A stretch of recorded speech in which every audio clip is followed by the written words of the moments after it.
নির্বাচনের রোডম্যাপ পেয়ে জনগণ এখন নির্বাচনমুখী হচ্ছে বলে মন্তব্য করেছেন বিএনপির স্থায়ী কমিটির সদস্য আমির Khasru Mahmud Chowdhury.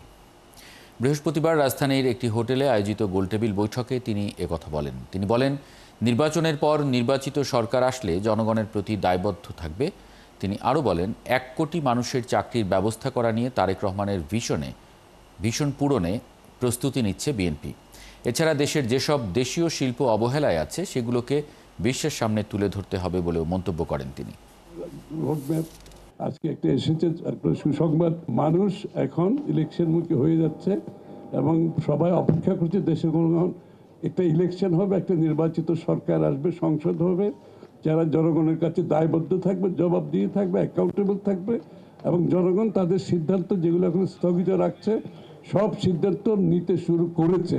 I can feel it already শুরু করেছে এবং নির্বাচনের পরে বড় আকারে আমাদের বড় একটা টার্ন অ্যারাউন্ড হবে ইকোনমিতে, with skill development